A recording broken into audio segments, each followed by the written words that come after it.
I'm John. This photo, obviously, when haircuts were allowed, not counting the mop on the head at the moment. But I've recently started up a new business called iShango with some colleagues. We go way back, and we've kind of taken some learning of some of the stuff that we've done on the A14 and what you'll probably see this evening. So that's me. As Martin said, I've been around a bit with the meetups and the hacks and stuff. So this is kind of where it all started. So back in July 2018, me and Mark Tootle delivered a talk. So this is kind of the promised update, which we said at the end of the talk we'd be back to kind of give you guys a flavour of where we've got to date, any of the suggestions that have been made since then, the various meetups, the hacks, etc. But this is kind of where it all started.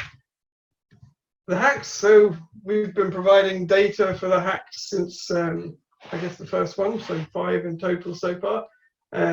Worth mentioning myself in the middle, as you can see, Mark Tootle on the left here. I don't know if you can see my mouse, and Jay. So Jay was I guess a physics graduate that we met through the hack, through Martin, and through kind of the good stuff that goes on with the meetup groups and stuff like that. So it's really something else. It's something where like-minded people come together. So fully supportive of everything that kind of Martin's putting together. And yeah, Jay's been awesome. And me and Mark kind of go way back and started putting stuff together for the A14. And most of the slides you see today are kind of between me, Mark, and Jay. We kind of we're the brains behind the scenes. And wouldn't be a slide deck without mentioning our well, it's not even that recent now, but towards the end of last year, we were double awarded the BC British Construction Industry Awards. So we won the category Digital Innovation, Digital Transformation Initiative of the Year for Civil Engineering, and then we were judged as the overall Initiative of the Year as well. So proper happy about that. So hopefully I won't drop that in too many slides. Right, so that's kind of me and where we're up to. If you don't know where the A14 is or what it is, it's a Highways England job. It's been running since back in 2016, 2015 for planning and all of that.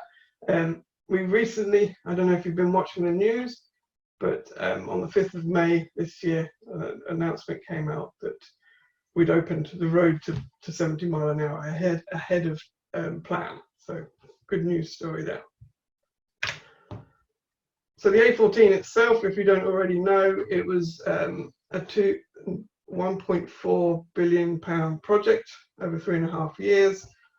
At peak, we were turning over 14 million a month. So more than £1 million a day was being spent. A lot of dirt being moved, new bridges, loads and loads of people onboarded, and it's a joint venture between Costain, Balfour Beatty, and Skanska on the build, and Jacobs Atkins on the design, and it's all on behalf of Highways England.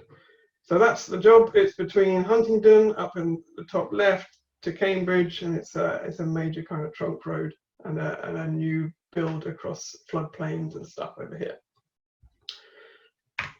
So that's the A14. What I wanted to do is kind of take you guys through a bit of the journey, a bit of a recap on kind of stuff that we went over in the last session, but kind of taking that forward as well. So I kind of put these little buckets in the way to take you through kind of the overall journey that we've been through. Starting with how we kind of set the scene, how we have it all sort of working and what we needed to do in order to get everything to be a success. The data and the tools we use, the databases, etc. digital tools, and then we'll finish on kind of the AI piece, and then lessons learned and the legacy going forward. So, where did we start?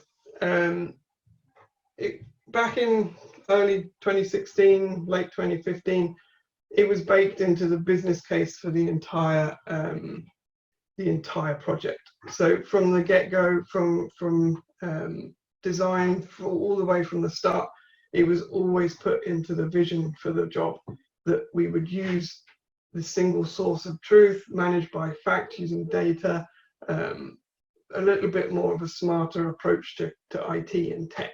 So it needed to be done at that level so that we started off on the right footing. A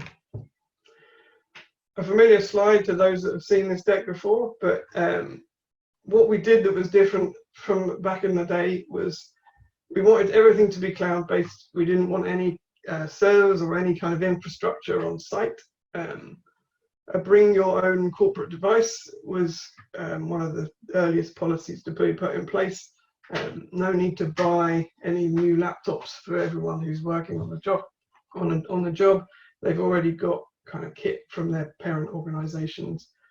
We wanted to bring in kind of optimizing the coding structures and stuff used on different platforms to make sure that we've got a single language across everything. And then conversations driven by data rather than gut feel. And then the ability to support the team and the guys by having this internal IT capacity. So this was, I mean, it's not that new now, but back in the day, this was kind of quite groundbreaking stuff. So the single source of the truth was one thing, I guess, in my head that kind of drove most of the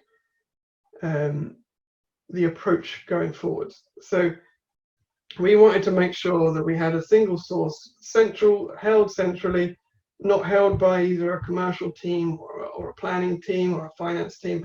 It was held centrally in the PMO function, and this was, I guess, the source of the truth. So anyone needing to know something commercially, they'd pull the data from the center, and there's no need for kind of emailing data around and everyone not sure what version they're looking at. Fair to say this was the intention in the start. It took a little while and a bit of education to get everybody on board with the plan, but in the end we got it there, and everybody then had this. Everyone knew where the data was, where to go, and we channeled it all through Power BI. So this slide is more just, instead of the technology, it's more just trusting that the data that you've got is coming from the right place, and that nobody's going to, if the data is wrong, so if your data is showing up on the screen and it's showing like a negative story, that story, that position that's not necessarily so positive, isn't going to be used against you. It's more of a collaboration to say, okay, the data says this, what do we do about it? And it's kind of having that trust that the data is not going to be used as a tool to beat someone over the head with. It is the data. It's a factual conversation rather than an emotional one. And this is important as well when dealing with the supply chain and any kind of third parties that are coming on. You've got to use the data to your collaborative advantage. It's not a negative point at all. So another one that's just, I guess, setting the scene. This is a World Economic Forum paper and the top 10 emerging technologies in construction, and we've got a few that we were playing in with the A14. Certainly the big data and predictive analytics, and that's kind of been my main focus. Okay, so I think we have a Mentimeter question. So I don't know, Martin, if this is requiring your assistance. You're on mute.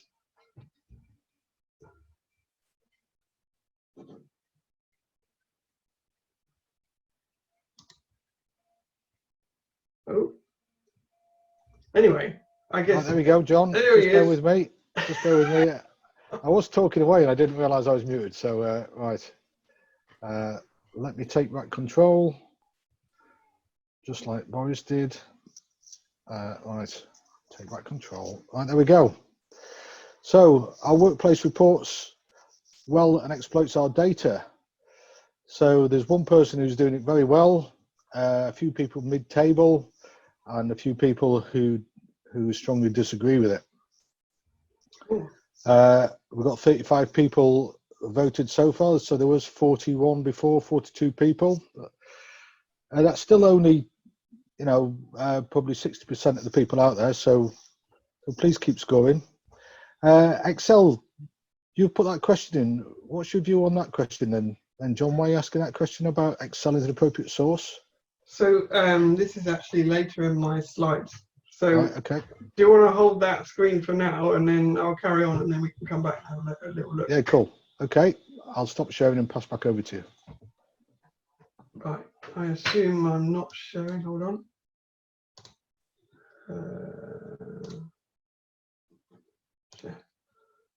Right, I'm back on. Right, cool. Yep, you're back on.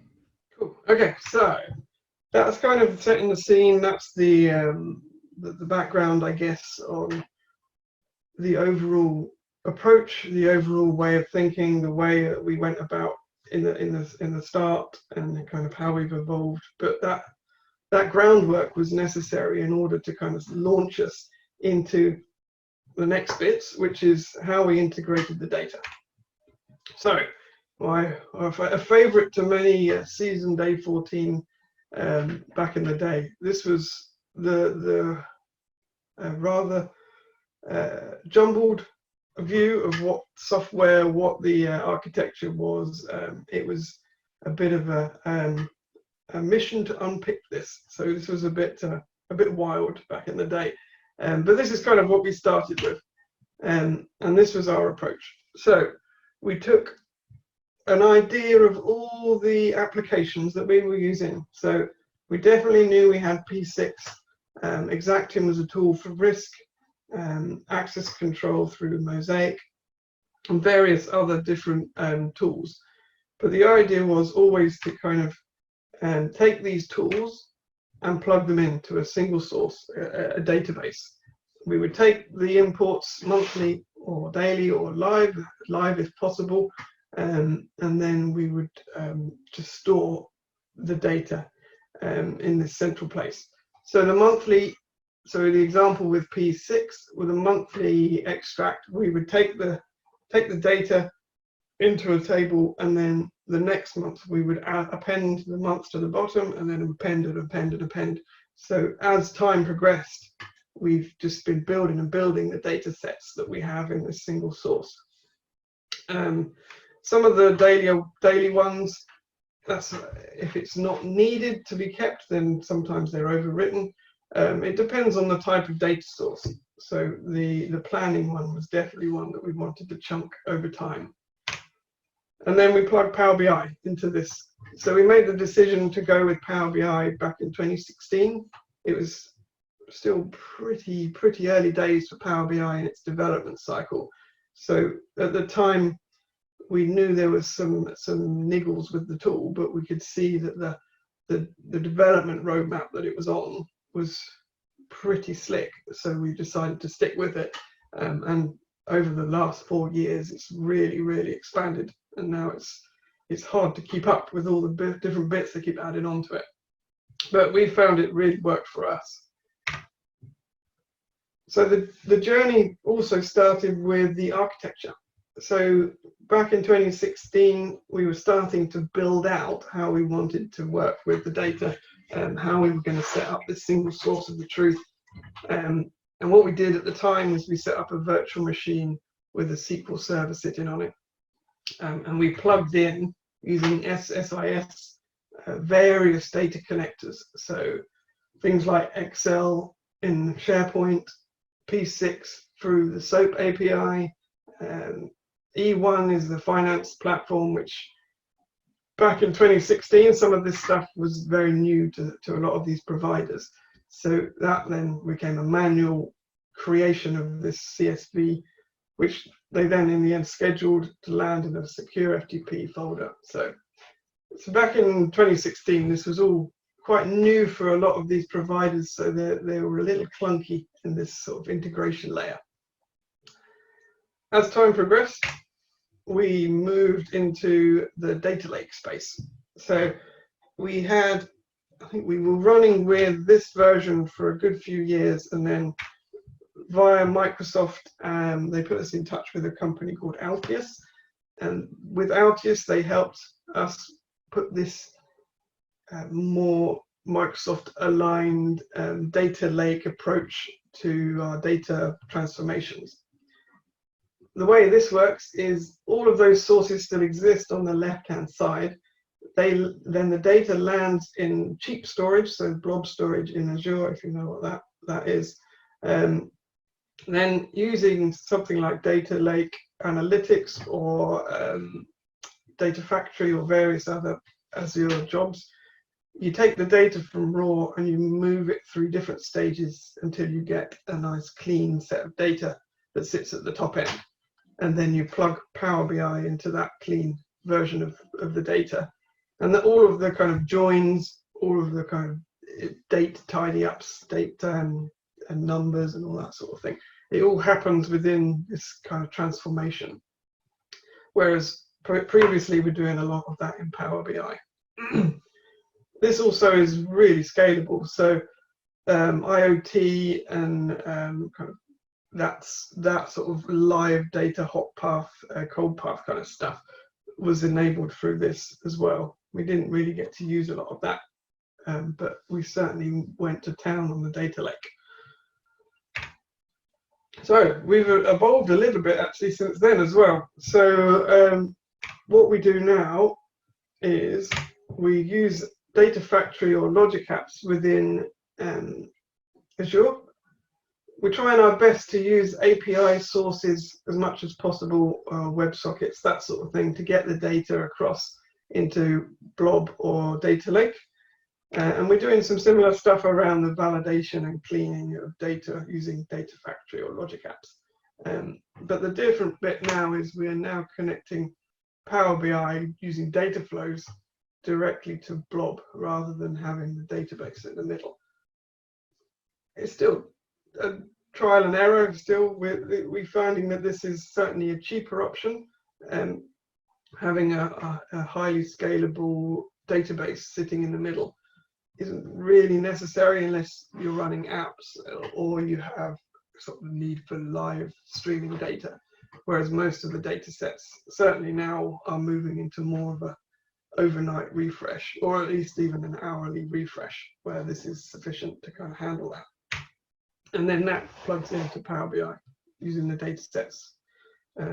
So it's kind of similar, but we're taking full advantage of kind of the new tech from Microsoft in the data flows space.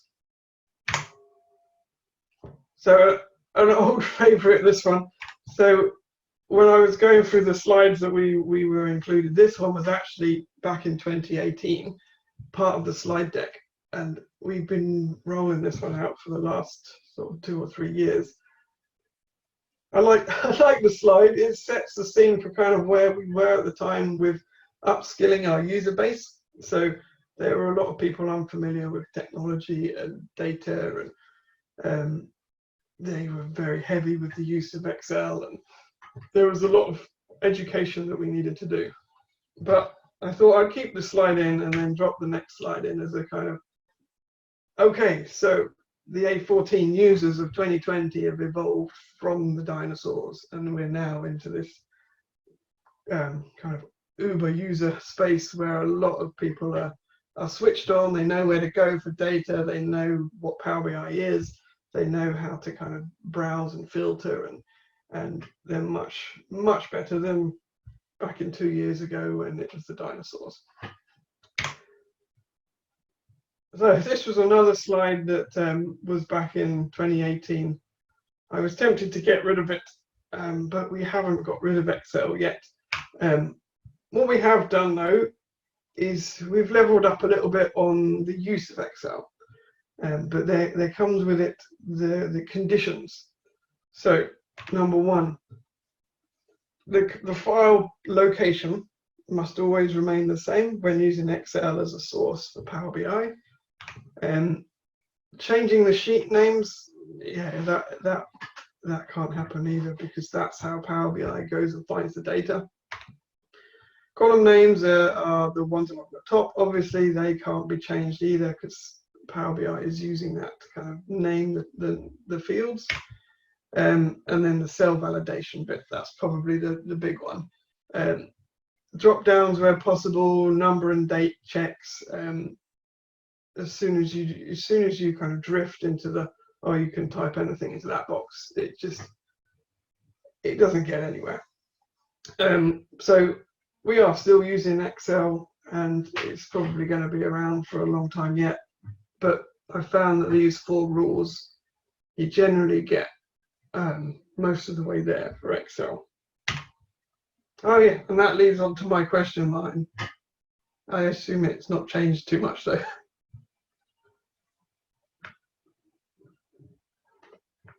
You're muted again, Martin. It's still the same.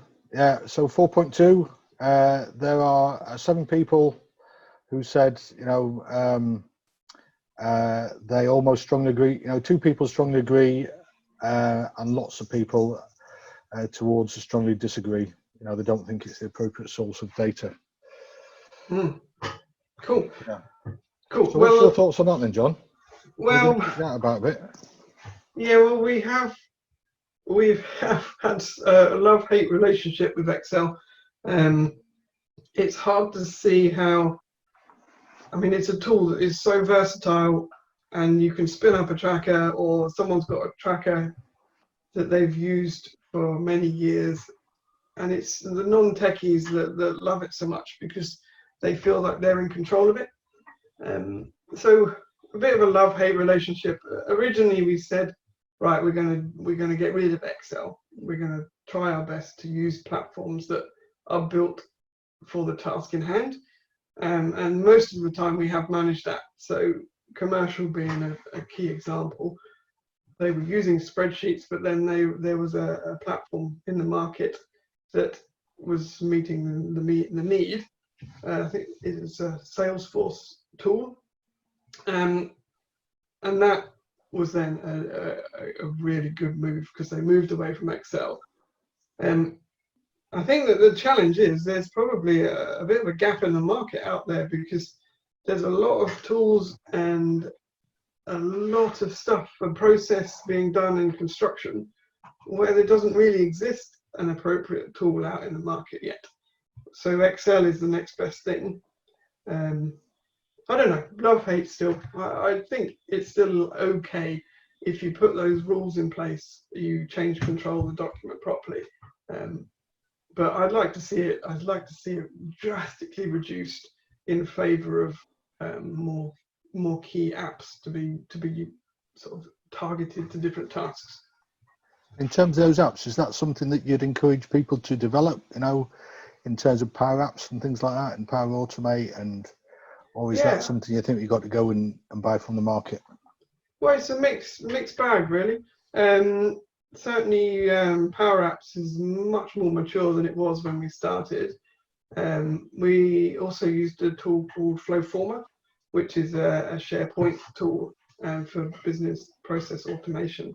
And these kind of form-based data collection, so your permits or any kind of form-based stuff, there's a few tools out there now which will do the job for those little tasks, and we found that Flowformer worked really well for us.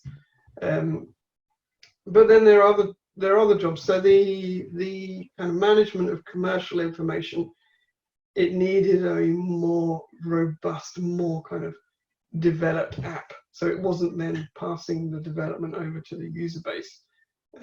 So I think there's definitely a market for some stuff to be built, and we're looking at a few in iShango as well, just to kind of kick things off in terms of how to tackle some of the bigger problems in construction.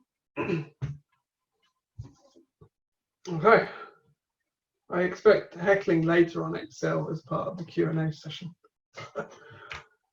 Okay, so the next part was going, in order to like pull all this data together and for it to be meaningful and for it to be filterable and kind of you drill into information, parts of the job linked to other parts. We have kind of this work breakdown, cost breakdown structure, but managing that properly was one of the big successes that we found on the A14. We ran two main code groups: location codes, which were the where, and then activity codes, which were the what. The activity codes, they link through to the disciplines and the work breakdown structure from Highways England, but we took a view as to the ones relevant for the A14, because the amount of data that could be provided is quite a lot. We thought at the time about automating the updation of these codes from a central point and pushing them out to the different tool sets that existed on the A14. It was a job too big at the time, and I mean, it's something that could be considered in future generations, where you have a central store of codes and they're pushed out using APIs or WebSockets, that sort of thing. So they're constantly updated in all of the parent, all of the other sort of associated applications. So what we did was we managed the codes themselves using a, dare I say it, Excel document, which I thought was probably worth showing you guys. So this document here, I don't know if you can see it, I'll zoom in a bit, is how we manage those code groups. So the codes along here are relating to location codes, and then you can see how they're built up in terms of how they sit within the A14.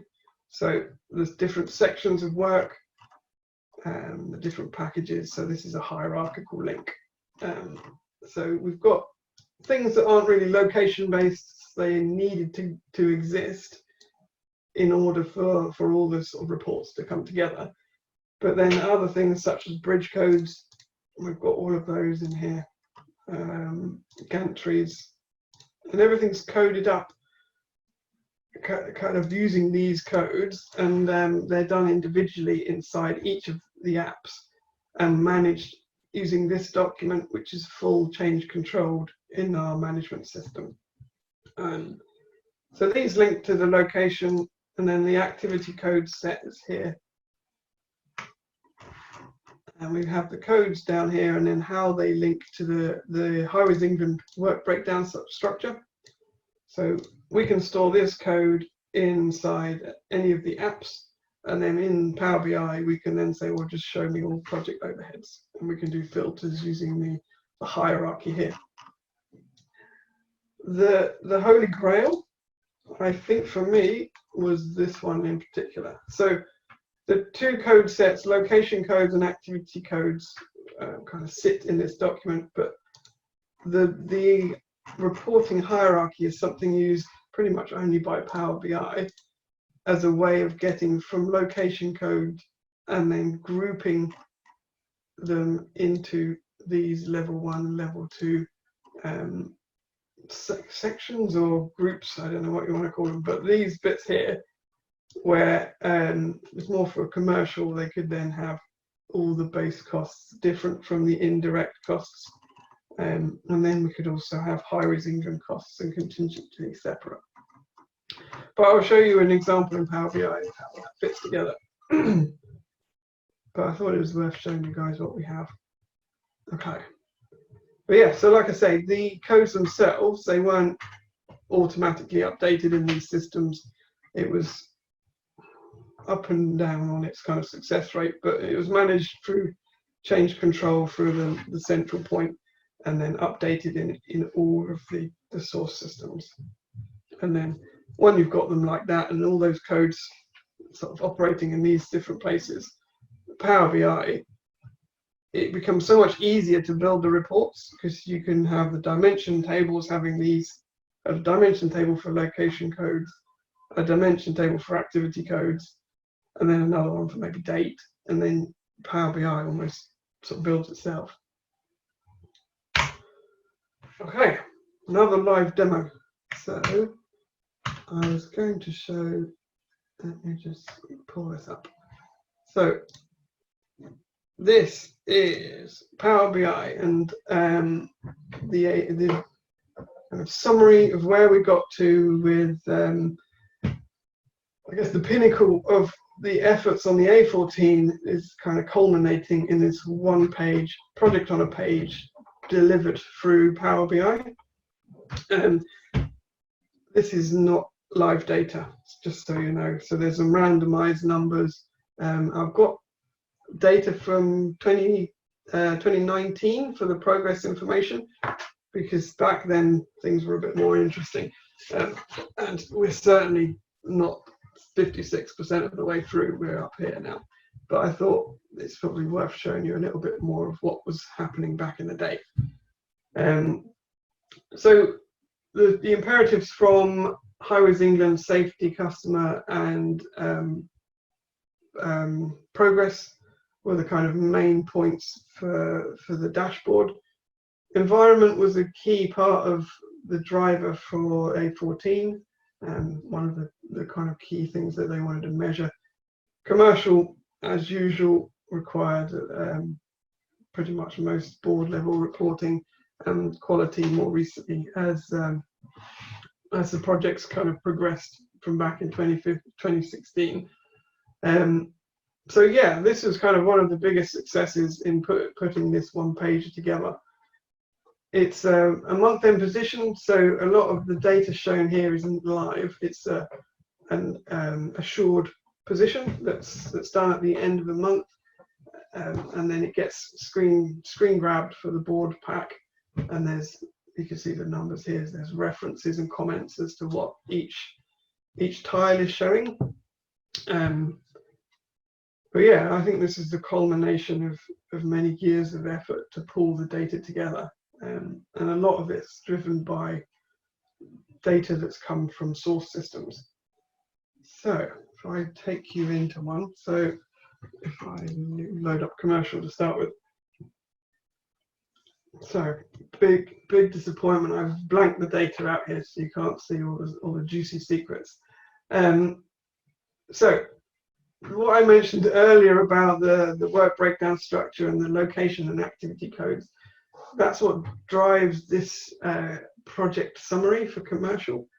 So they would have the main kind of for 1.4 billion number here as the baseline, and then how as time progresses, more cost is spent, and then with the earned value we can calculate the CPI and SPI, and then these are randomized as well. So this isn't live information, but I wanted to keep the numbers here so you could see, I guess the tolerances and how it looks on this chart.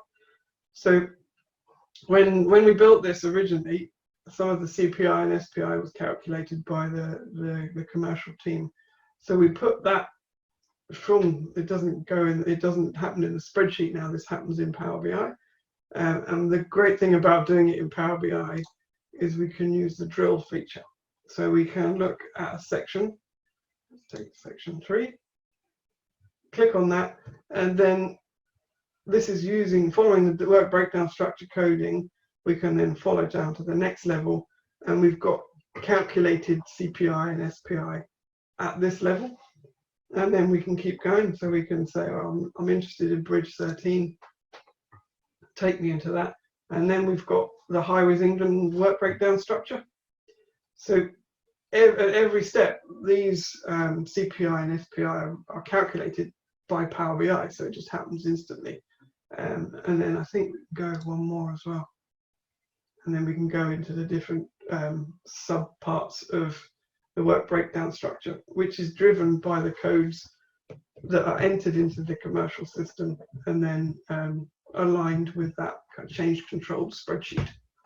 So I feel this is kind of another one of the big wins for what we put together on A14 in Power BI. So the view that is saved, I guess, for the board meeting is this summary, but then they have the trust in the data. They can go click it in around and they can go, well, actually, I'm managing by exception. I just want to look at the reds. So I just drill into a red section. And then they can start to ask the questions, well, actually, what's wrong with concrete on section 4 or something like that. So then this is driving the more data-driven conversations. So another one of the wins. So if I go back to the KPI matrix. So another one worth showing is the progress one. So this is fed from from P6, and we take a copy of the program using the SOAP API every month. So if I click on that, and if I go to milestones.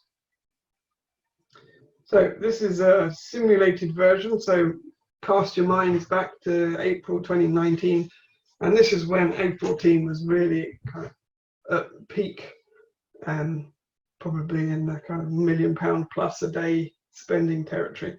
And this is kind of what was seen at that time. So you could see the milestones, the variance from the currently extracted data. So this is now where we're using the chunked information from the data extracts that we do in the single source in the database. So we can compare the entire program from the current one.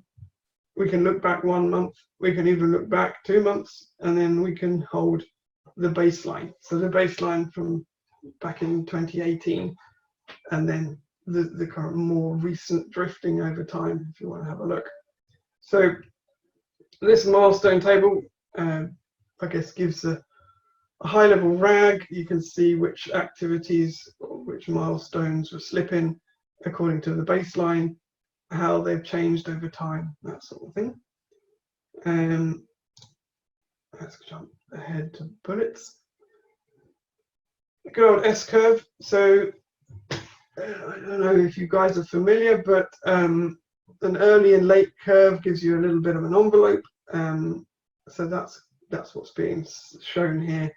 The grey is the baseline, so you can see that it starts to spread from March 2018.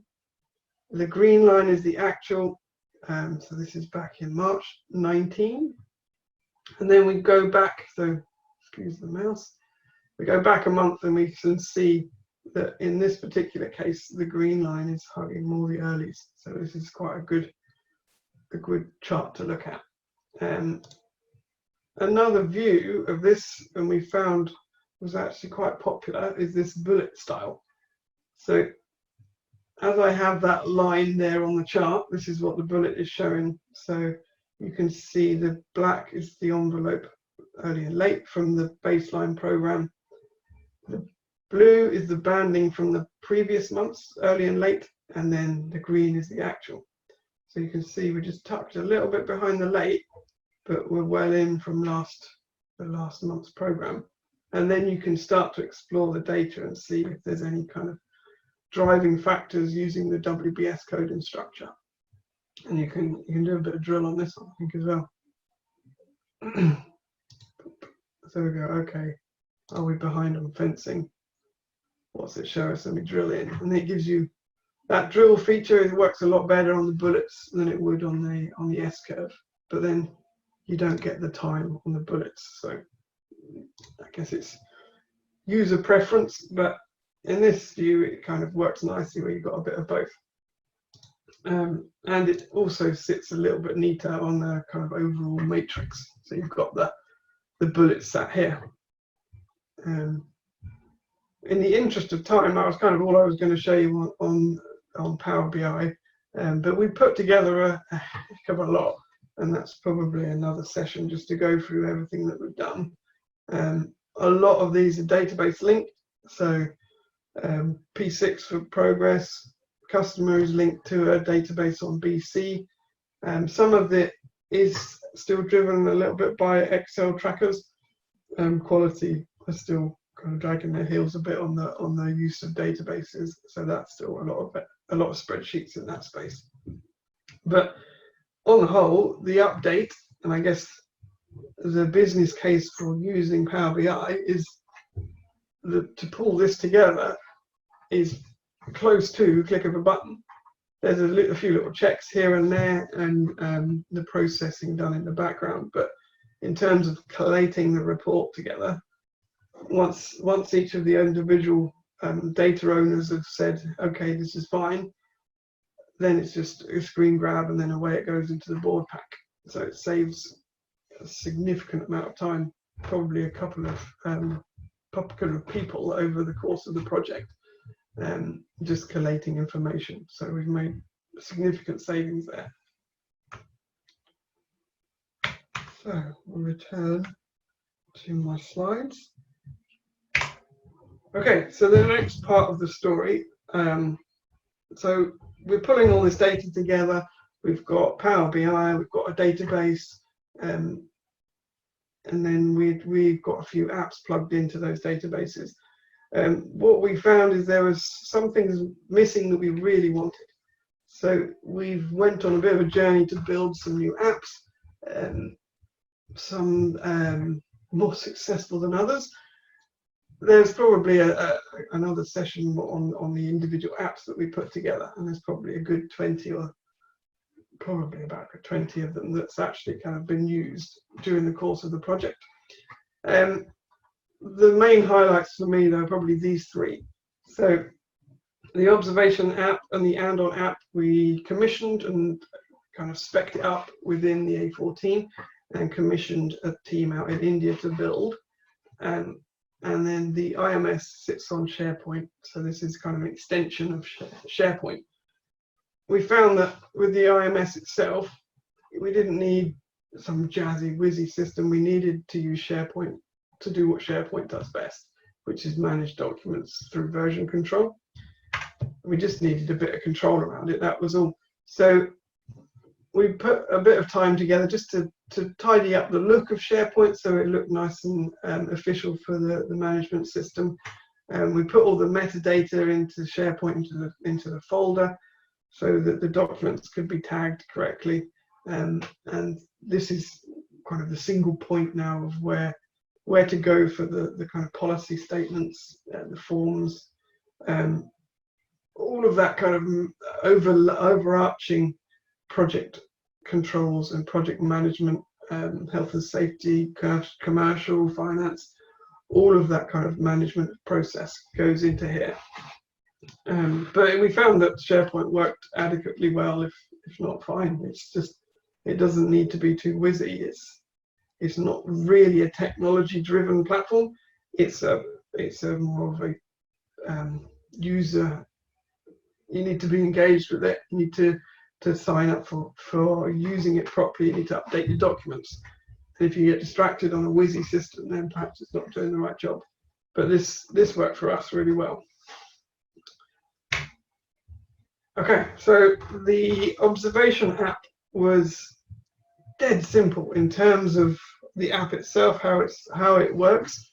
It's a form in order with some drop downs in order for people out in the field to capture health and safety or environment observations.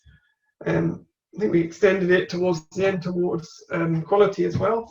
But these drop downs are dead easy to kind of update and maintain. And because the data is coming through from an app that we have control over, we got some awesome data.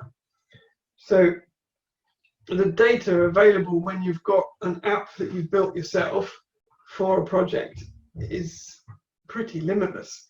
This is one of the sources of information where we were able to do live dashboards as the data and the database was in our control. So we were able to link the data direct to Power BI, and we didn't notice that much performance challenges by using reporting and data capture on the same system.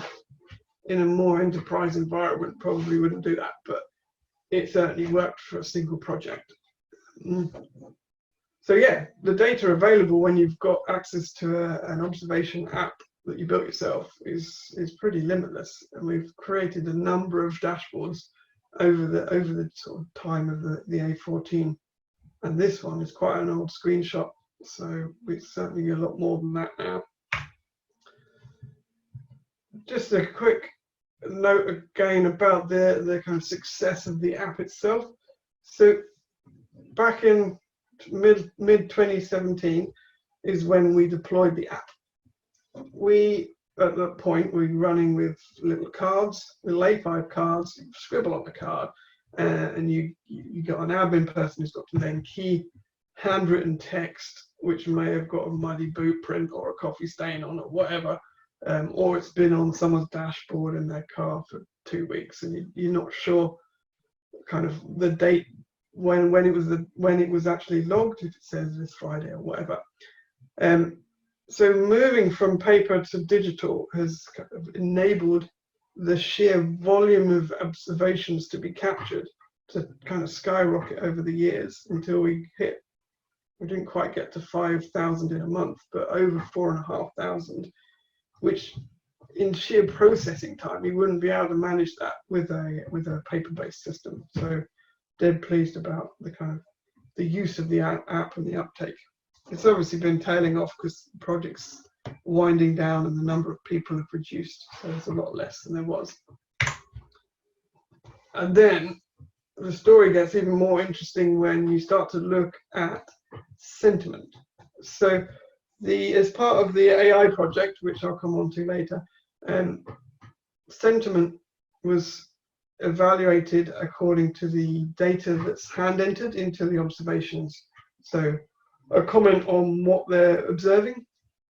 So what we did was run this in a sentiment analysis, and by doing that, you can kind of plot the positivity of someone's comments. It kind of swings around a little bit, but what we found, and this was put together a little bit with the help of Altius as well in the AI project, we found there's a correlation between the sentiment of an observation just entered by our user, and then these yellow bars are incidents, so actual incidents happening out on site. So the peaks and the troughs almost correlate exactly with a positive sentiment. So as this line goes down, its overall sentiment gets more and more positive. As it goes up a bit, it's getting slightly more negative. So more incidents occurring on site. So there's demonstrable evidence that positive culture equals less harm, basically. So dead pleased with this particular finding of using observation data and incident data. So the next one in this kind of suite of apps is Andon. So more of something we took on towards the end, mid or early 2019. Kind of Mark mainly led this one, and this is the concept. So in manufacturing, you've got a traffic light system on the kind of production line. So people can push a button to say, oh, the belt's stopped or run out of stuff. And the concept is exactly the same. So we've got a foreman now on site. He can use the app, and he's got nice big buttons that he can go, right, I've got reduced productivity. I've got problems with materials. Just a quick kind of, okay, I'm just going to push the button and then I'm done. And that gets sent off back to the database. And because this was another app that we built ourselves, we were able to plug in and get some live information. So that's kind of the style of the app. Another dead simple app. You just got 3 buttons and then you've got drop downs. So it's the concept itself isn't complicated, but it's the use of it which gets the value. So when you've got another example of an app built yourself, you've got loads of data to go at, and we were able to kind of work through what information was coming from the workforce, and you can see lack of materials is the main cause of delays, and then you can spread over time and notice peaks and troughs around busy times on the road network. So things can be planned more effectively because there's a lot of blockages at 2 o'clock in the afternoon. So using the data, you can kind of make the workforce more productive. And we were able to see that, and because once the data starts coming in, you can see over time there's an increase in productivity. And this was for one particular operation. So this is, I guess, another part of the trust story as well. This app was taken on by aggregate industries as well, as they wanted to track their data. They wanted to know what was going on with their kind of their own productivity. So they were really embraced the tool. I think they're looking to do something similar for themselves anyway. But yeah, you've got to have trust that the data isn't going to be used in a negative fashion. It's all we're working together to kind of improve productivity, and we don't want any sort of disallowed cost kind of conversation because of delays by the contractor or whatever like that. So that kind of trust in the data and trust that the use of the data is collaborative and it's a team effort. If we look at the data's the facts. How do we make it better for everyone? So that's, I guess, very key to that trust in the data point from earlier. And yeah, it's all data-driven conversation. Right, I think this was the last one in the Mentimeter little set that you had. As the others updated as well. Yeah, just bear with me. I shall switch it over. I'll just get it there. So how am I doing for time? I haven't actually got a clock in front of me. it's 7:45. So you got a bit more, but not too much. Right, cool. All right, but do you want to forget doing that, and I'll plow on because I want to get the AI bits done. Oops. Let me get rid of those. So in terms of application bit, there you go, and there's the Excel as a appropriate source of data. Right, So cool. I'll pass straight back to you again. Go for it. Yeah, I've been. I'll try not to waffle too much. Right, cool. Oh, click. Go. Right, data science. So this is the good stuff. So we wanted to. So we've been collecting data for I guess a couple of years. We wanted to see if we could, I guess, pick an AI challenge and use the data to come up with something. So we went for health and safety. Can we forecast the increased risk of harm for a given day of activity on site? So a little bit of a project, use the data we've been collecting, and then kind of give a rating of a score for the next day. Is it going to have a higher risk of harm for a day? So how do we go about it? And this is again with the help of Altius. We pulled together a number of features in a feature engineering session, and they kind of ranged from various things such as competency of people on site, the working hours, calendar, pulling in sports events, local, national, seeing if that's affecting harm.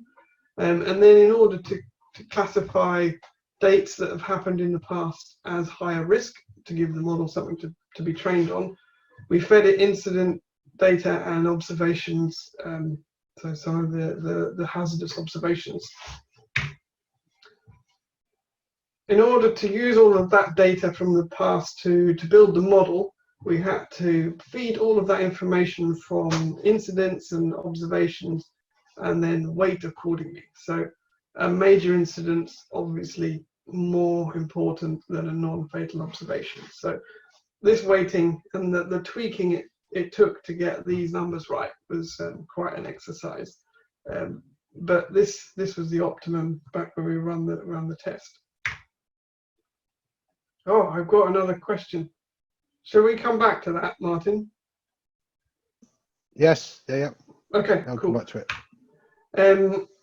So this is a quick example, I guess, of how the weighting, choosing 4 days from the past, how many minor observations minor and major incidents, and then fatal and non-fatal observations. A count of them all up, apply the weightings, and then we get kind of a score at the end. So then we can see that the higher risk day was on the 15th because we had a major incident, and that really affected the score for that day. But yeah, all of these numbers took some time of sort of tweaking and looking at the data and analysing and working out how to kind of build the model. So using a random guess to provide a baseline, just to make sure that we validate the model correctly. The pilot program that we ran with Altius, we had a 75% accuracy. Pretty damn good, based on 25% as a random guess and 75% if using the model. The accuracy fell down a bit over time because there were less incidents on the site. Good news for the project, not so good news for the machine learning model. So mixed bag, but yeah, I guess good news that there's less people being injured out on site. But at any rate, this is a massive improvement over just randomly guessing if it's going to be a high risk day the next day. One of the key bits for me, I think, was probably more prevalent than the actual number of is it a high risk day or not the next day, is the machine itself and the machine learning model itself actually calculating this kind of fatigue based feature to be the most prevalent, and this one came up top every time. So the number of people working over 9 hours the previous day was always top of the list. That's the one most affecting whether or not the next day is a higher risk day.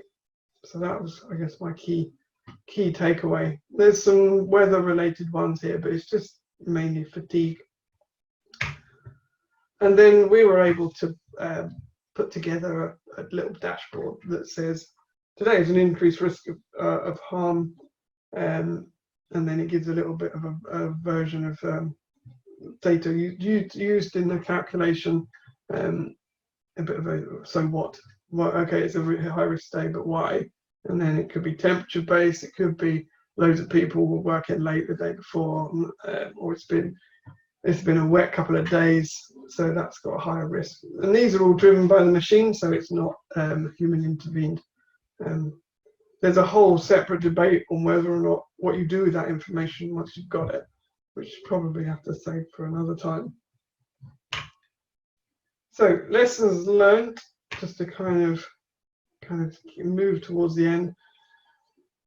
So we want to give something back, and the legacy of the A14 is to kind of move off providing this starter of how we've put data to use and how it's kind of affected what we've done. Our recommendations, I guess, collect as much data as possible. Obviously, GDPR and security must be appropriately applied. Cloud-based applications are by far the better than Excel. Connecting with API and up-to-date connectors, much better. There's coding structure being controlled centrally using change control. That's been probably one of the biggest successes. Then you've got data coming from multiple systems, and you can combine the data in some cool reports. The trust, as I've mentioned, yeah, you've got to trust the data, you've got to use it, and then reporting from the central point, and then you don't get the admin overhead or the emailing of documents, stuff like that. Kind of giving something to you guys.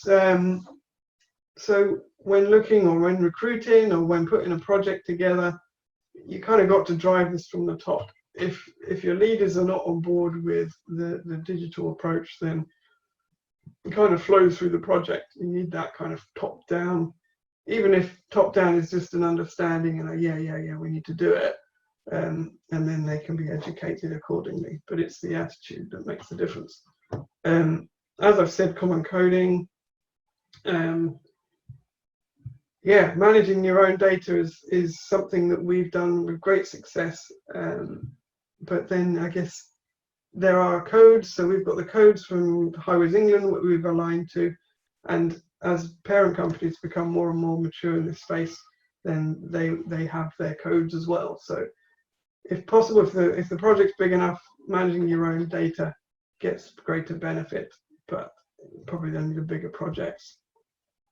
The 4 rules of Excel, as I've mentioned, and then use the data. If you guys are collecting it, have a look at it. What's it say? If it's not painting a pretty story, then that's probably something that should prompt a few discussions. But yeah, use it. The trust, I think I've mentioned, and I think it's okay to share these slides afterwards. So this is something I put together just around the kind of flow of information. So you've got management data that needs to be assured, and then you've got live data, which is kind of, you can react to it quickly by the delivery team. So, and it's all fed from the user base. The data trust is worth mentioning here as well. So with Martin and SRM and various other kind of organizations, putting a data trust together so that they can start to build up a set of data which can be used by academia and various other projects. And yeah, I'd reiterate kind of the less incident message. So the positive and the sentiment of observations and overall sentiment of employees while they're out on the job, the more positive they are, the more healthy the workforce. And then fatigue. So fatigue and positivity, we have proven, equate to less incidents. And then if I've got a couple of minutes, I have done a quick where next. Oh, I mentioned that we won the BCI awards again. So quick timeline, and I'll whiz through some of these. So where we kind of feel that we've got to with A14 and where the potential is for taking this forward in construction. We almost kind of at the dawn of golden age of AI in construction, where we've done a bit of a proof, and I know there's a lot of activity now through the hack and through other kind of activities. It's really kicking off now, and the more data we collect, the more it enables this AI. So the data trust here again. So having more information and more data, we can really start to do something. And then I've had a bit of a, I guess, a daydreaming moment about where we could end up. So bear with for 2 seconds, and I'll jump the question.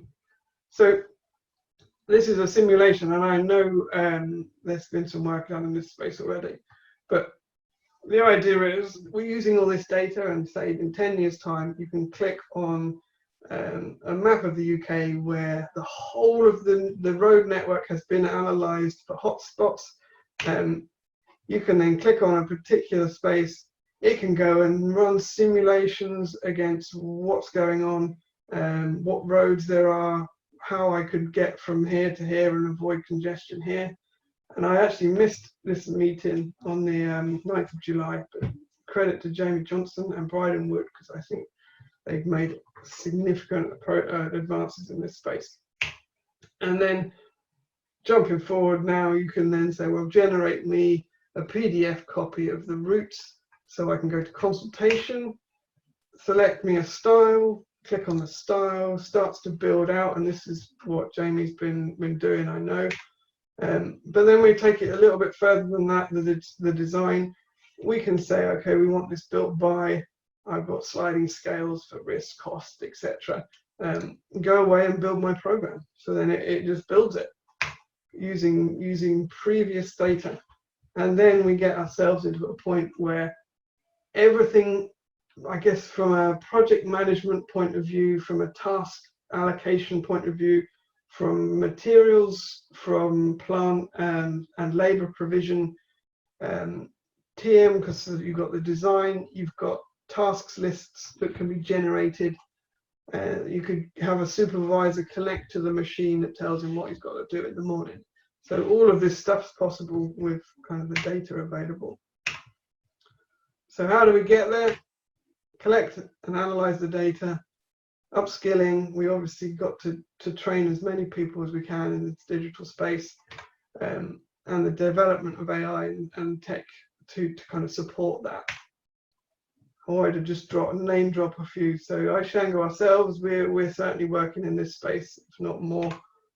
Projecting success and the apprenticeship that Martin mentioned at the start, key to kind of getting people trained up in this space. And we've been working with nodes and links as well, and they're seriously advanced tech in the AI space. But after talking to Martin and chewing it over, I think we can probably move this over a bit. So we can get to a point where we're starting to build this stuff out in the next 5 years, and that would be truly awesome. And then, yeah, let's just go and get the data, and we can do some AI. And that's me. There's my LinkedIn. Sorry, I rushed the last bit, sorry, because I was waffling. That's fantastic, Jon. Thank you much. A big round of applause from all of us. Thank you. Cheers. Excellent, Jon. Yeah, that's really, really good. Thank you. So if you want to take a quick photo of his LinkedIn and contacts, I shall pass you back to Mentimeter now. We'll just go through the comments on Mentimeter. Right, there we go. You see that okay, Jon? Yep. Yeah. Cool. So there we go. We asked some questions. Questions you posed, and I tweaked a little bit, Jon. So I think there's consensus that we're underestimating the impact of advanced data analytics, the automated schedules and cost plans within 5 years. You know, that seems to be some consensus. There's 90% each on whether it's going to be less than 10% or over 30%. So it's quite a spread. We might drill into that a bit more next time round. And we're overestimating the impact of advanced data analytics. So there's a few people think that, but the majority think there's plenty of potential there. So next slide. What are the biggest blockers? So do you want to talk through those, Jon? Yeah, so this was around kind of getting up and running with AI. It was interesting to see, I guess, a lack of skills is up there. I certainly expected the leadership understanding. But yeah, I mean, that full skill set and the training of people through the apprenticeship that you're putting together, there's a lot of skills in this area, and construction really needs to invest in it in order to kind of maximize the benefit. Yeah, and I think it's worth mentioning as well, Jon, is that, you know, you believe in this so much, you've actually put your own man on the apprenticeship as well. You know, you're a small company. Yeah, very small. Yeah. There's only 32 people voted there, so if you got time to vote as well, I'll put some more scores on there, and we'll get them on LinkedIn later. Can you think of any other cases? Cool. Identify opportunities to save money and time, learning benchmarks, invoicing, specifications, survey interpretation, prediction. That's a bit annoying, that flashing one in the middle there, isn't it? But there's only 10 people commenting on that, so if you think of anything else, let us know. End of the main presentation.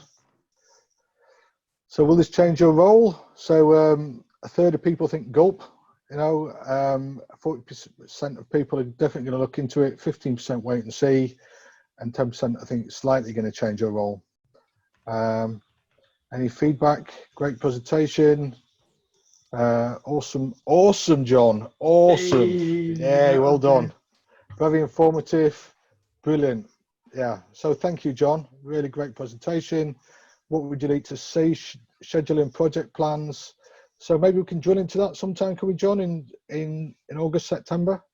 Yeah. I mean, we've got so much stuff that we can go at. I have to come back. Databases, maybe do a separate session on databases, Jon. Are you up for that? Yeah. Yeah, cool. That could be a techie one. Yeah, cool. Right. So once again, a big thank you to Jon. So what we're going to do now is, if you've got any questions, start to post them, and James will read them out. And then once we finish that, those people who want to can disappear, and everybody else who wants to hang around can and have a chat with Jon. But if I could spring in first, Jon, with a couple of questions, well, 3 questions actually. Yep. The first question is about dashboard overload, and we spoke about this in 2018, and I wonder what your view is today. So I speak to some companies who's been on Power BI for a few years, they've been dashboarding for a few years, and they say they're getting to the point where they're getting dashboard overload. People are stopping using them because there's too many of them, they're not maintaining them, and they now start to look for something else. And based upon that, do you look at the level of engagement in the dashboards to see who's actually using them, or whether it's just there and Well, people aren't really interacting with it? We did do that, and we have had dashboard overload because we've had 4 years at it. So we've got legacy dashboards still sitting under the hood. I think there's another part of the dashboard overload, which is there's a different story at different points of the project. Yeah. So there at the start of the project, you've got different focuses, you've got different kind of management kind of areas to look at. I guess the key is, as the project's journey continues and the story changes, you bin off the ones that are not relevant anymore, and then you start to tweak. But to be honest, we kind of circled around commercial progress, health and safety, and then quality, and then they're the kind of the big hitters, and then it's kind of one per department or one per functional area really, and then you just got to clean the chaff off at the back. Cool. And my next question is about dashboards. They tend to be backwards looking. What do you see as the future in terms of forward looking, more predictive? When do you think that's going to start to come online? Well, that's the case with, I guess, providing all this data and setting up the data trust with you guys, and capturing all that information so that you can then do all the predictive analytics on it. It's true to say we didn't do much of the forward-looking stuff. It was a lot of current state and current kind of position. And a lot of the charts kind of gave the impression of a trend or the spark lines, but not a lot of the kind of forward-looking stuff. But yeah, that's where we are right now in that golden age of AI and putting together the data that lets you kind of analyze it and project it into the future. So the next year or two, I would have thought that's going to be the real kind of space for that to kick off. Cool. And Jon, I'd like to make an apology. The attendance is down tonight, purely my fault. So Claire, who helps me with the community, has been furloughed because we're not running sort of physical events at the moment. And she normally sends out the links. So she didn't send the links out because she's not here. So that was entirely my fault. So those people who's on catch up on YouTube, I do apologise. I'll put my hand up. That's my fault. I'll fix it in the future because it's now embedded into Meetup, so I don't need to send you the Zoom codes in the future. So I do apologise about that. If we could pass over to James. James, could you take us through any questions, please? Yeah, absolutely, Martin. I guess I don't know if you've been looking at the chat at all, Jon. I guess you haven't, but I just want to reiterate that there's lots and lots of positive comments in there as well. Awesome, thank you. Amazing, thank you, brilliant, well done. So you've obviously nailed it. And I've got a question here from Russell. So this was kind of towards the beginning. So it was about when you were talking about being heckled about Excel. Oh yeah. He says it's great to use more stable alternatives than Excel whenever possible. However, Excel is practically ubiquitous throughout most industries, and this will almost certainly be the de facto source until another one becomes available. Yeah, as I said at the time, the journey we've had with Excel has been a bit love-hate, where we wanted to kind of move people away from it, but it's not going anywhere. I don't think it's so configurable, it's so usable, and that's why I kind of. Yes, that's also part of the problem, though. It is part being of the so problem. configurable. It's a big part of the problem. Therefore, the kind of rubber stamp 4 rules of Excel kind of are in the back pocket. What we do is all the training, all we do is when we're working with Excel, we kind of get the rule book out and say you've got to abide by these. Yeah. Otherwise, your data is not going to refresh. But yeah, we still use Excel quite extensively. Yeah, it's not going anywhere, and I think it's fine as long as everyone's aware of the sensitivity. And as soon as you promote it being a Power BI source, give it the rubber stamp, and then everyone knows it's a proper data source. Yeah, sure. So I guess one advantage of being in charge of the questions is I can chuck my own questions in and I can prioritize them.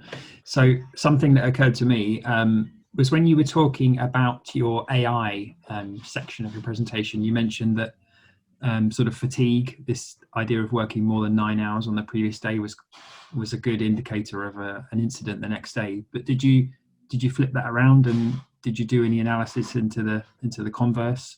So did you look after kind of bank holidays or like national holidays and see if there was like a lower probability of incidents on those days out of interest? There was, when we ran the AI project, we had over 150 features. So we went for the hours worked on the previous day all the way down to 6 or 7 or even lower than that. I don't think we had the relativity of if it was a bank holiday the day before. But yeah, I was just curious. There was a lot of data that went into it, so over 150 features, and it always ranked the fatigue ones at the top. So the ones that were less fatigue, so the workforce were more relaxed. There would have been a few in that mix, but they never appeared near the top. But we were only looking for the higher risk element. Yeah, I was wondering if it would reinforce your statement even more, if you could say that there was 0 incidents after people had really fully arrested or something like that. And that just interesting. Would be a good hack challenge. Yeah. If you were looking for one. Yeah, I think you've got the data for that. Yeah, you're right. Another question. So in one of your slides, you mentioned live data. Yep. So what sort of data was being captured live? How was it generated? Was this from your Andon app only, or did you have IoT systems as well? So we did have IoT, and we did trial it using following dumper truck movement. We had a nice chart that showed the movement of the information, movement of the trucks with their speed and direction. It formed a nice, like, glossy, oh, isn't this cool? We could do real-time info on truck movement. It lacked context, and it lacked, well, okay, the truck's there going that fast. Should it be there, and should it be going that fast? Yeah, sure. Is it full? And it needed that link to the program. So we had one part of the story, but in the end we turned it off because running that speed of data is quite expensive. And we were looking at it, we were hardly looking at it, to be honest. It's not worth it. No, but that being said, the live data from Andon was the biggest benefit from the live data. And we were able to put that, so that red, amber, green, as soon as someone puts an amber or a red, then it flags up on the screens, which are by the team that control that particular gang. So they had their live dashboard. So that was the kind of benefit of live data that we put in place. Sure. So another question from Dee, and I must admit this occurred to me, and I'm sure a lot of other people on this webinar. But is there any sharing of knowledge, because you've done such a great job with other industries like rail, for example?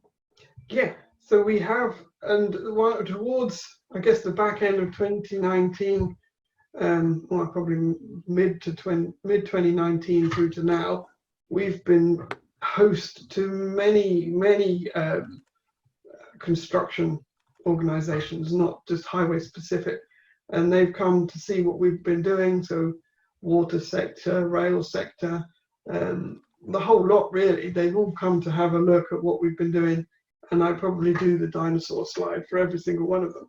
So they have they have seen the kind of overall approach.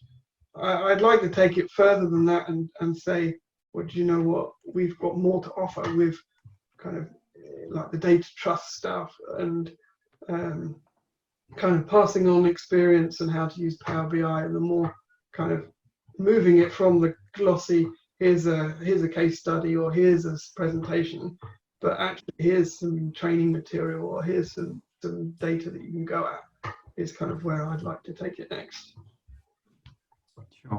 Sure, absolutely. Definitely up for sharing. Another question. So there seems to be a lag between incidents and sentiments, which is understandable. But does it offer an opportunity to use that time gap to initiate some proactive comms or other risk mitigating steps to prevent and reduce negative sentiments, thus preventing further incidents? Yeah. Now that, I guess that's what you do with the sort of analysis you've done.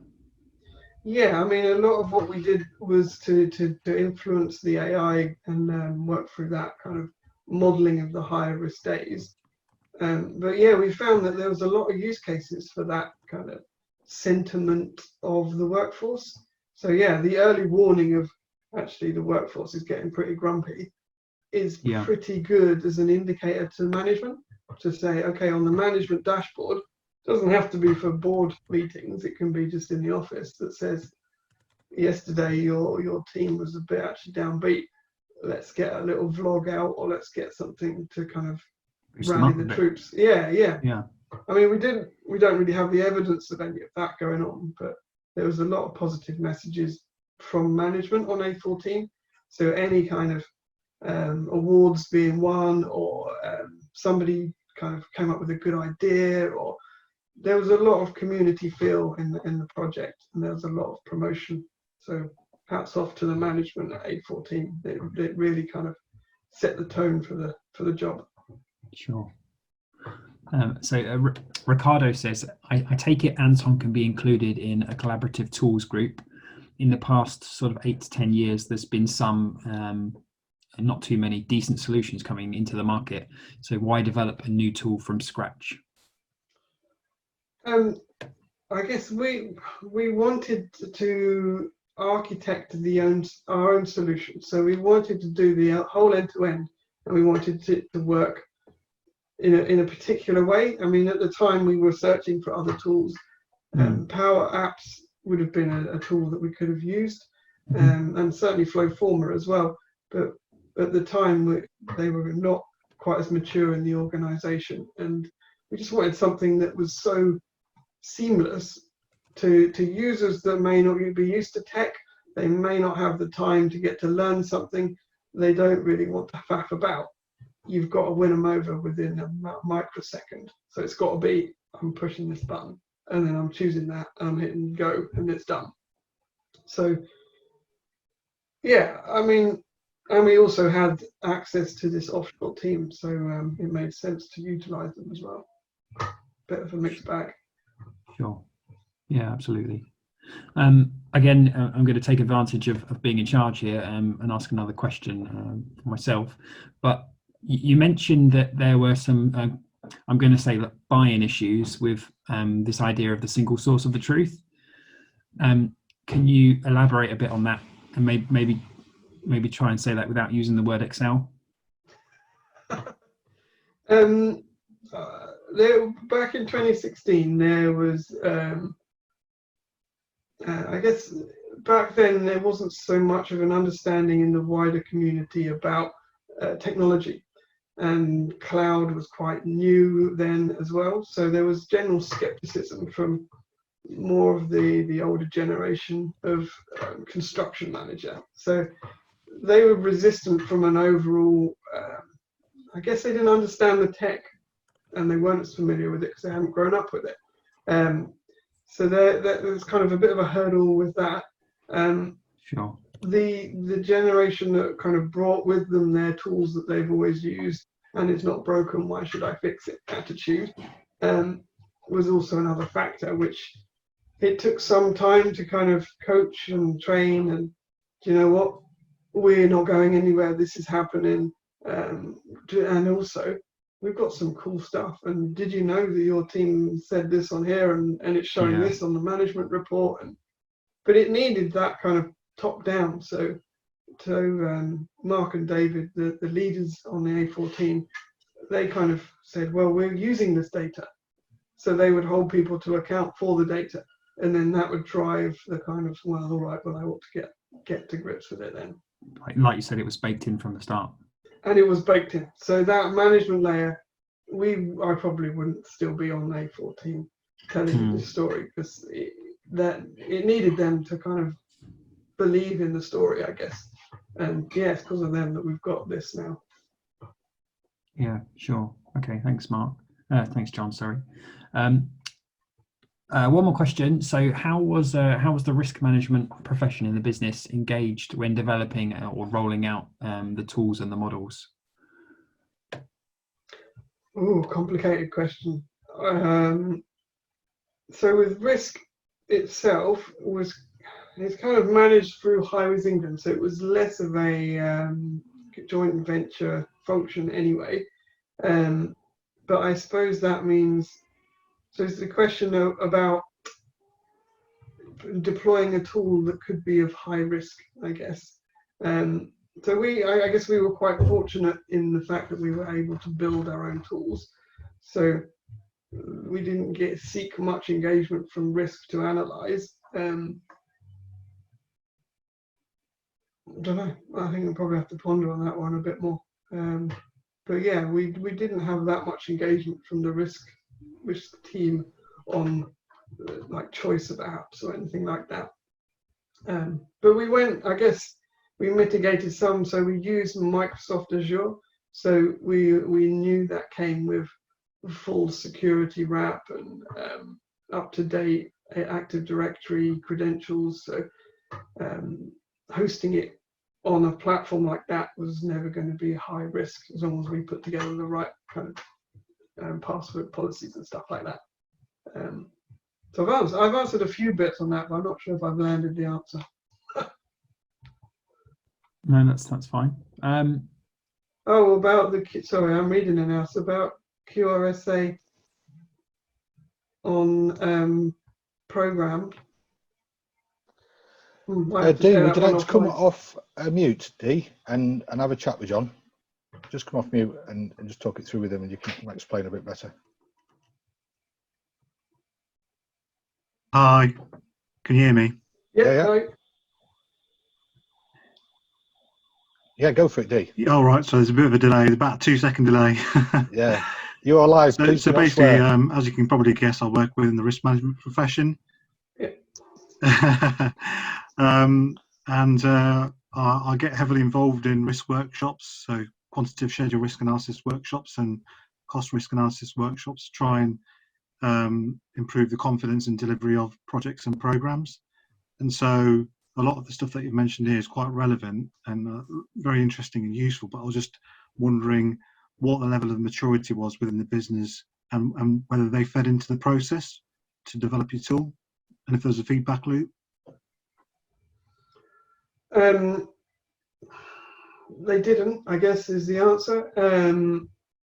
And yeah, I think what you're referring to there is something that we could certainly spend a good few, I guess a bit of a hack conversation on that one. I don't think that we have got that. We didn't have that feedback loop on A14, and maybe because back in 2016 and throughout the course we didn't have the resource available to kind of do that analysis. Certainly, as far as I'm aware, there may well have been something else going on in the Highways England space in the risk team. But I'd like to. This is where it's a shame we're not having a beer at the bar, because that's a bit more of a kind of involved chat. And if you're around for a hack, we should have a bit of a session on that. But yeah, I don't think I've got the quick answer for that one. Excellent stuff, John. Really do appreciate it. You're a good man. And thanks to everybody for dialing in.